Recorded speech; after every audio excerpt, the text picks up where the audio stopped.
Alors nous allons parler ici de la couche d'ozone, donc c'est un gaz qui entoure notre planète et comme on va le voir qui nous protège.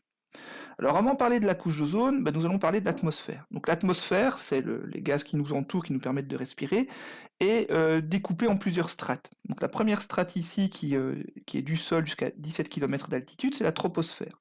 C'est ici qu'on va retrouver les nuages. Au-dessus de cette troposphère, on retrouve la stratosphère qui va jusqu'à 50 km d'altitude. Donc par exemple, sur cette image de la NASA, on voit notre planète avec les nuages, donc c'est la troposphère, et le petit voile bleu ici qui est en fait la stratosphère. Alors le Soleil émet des rayons UV sur la planète qui bombardent notre planète et qui peuvent être dangereux pour nous ou pour les végétaux par exemple. Donc potentiellement, ça peut par exemple créer des cancers chez l'homme, donc provoquer des cancers chez l'homme, cancer de la peau.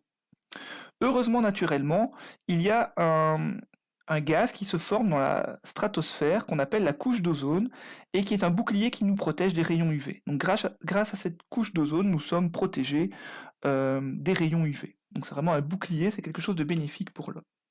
Alors on va voir que l'activité humaine, l'activité anthropique, a un effet sur l'ozone.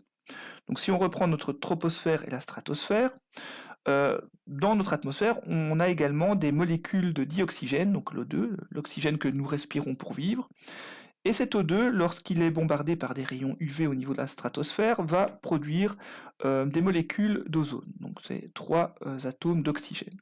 Donc ces molécules d'ozone dans la stratosphère vont former un bouclier. Donc c'est un film qui fait environ quelques millimètres, 2-3 millimètres, donc très fin, qui entoure toute la planète et ça nous protège des UV. Malheureusement, depuis les années 30-40, on utilise un gaz, on a utilisé un gaz qu'on appelle les gaz CFC, chlorofluorocarbone. Ces gaz ont l'avantage d'être très stables et utilisés, par exemple dans la réfrigération, l'air conditionné ou certains sprays. Donc on les a utilisés puisqu'ils étaient inoffensifs pour la santé.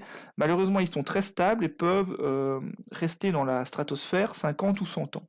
Et ce qu'on s'est rendu compte également, c'est que ces gaz détruisaient l'ozone.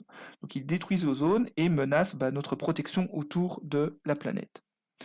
Un autre effet, c'est que nous polluons, nous formons des gaz et dioxyde de carbone par exemple, et ce qu'on a remarqué également, c'est que les rayons UV du soleil réagissent avec la pollution que nous produisons, et peuvent former ce qu'on appelle un smog, donc c'est un gros nuage d'ozone qui est un polluant qui est très dangereux pour la santé.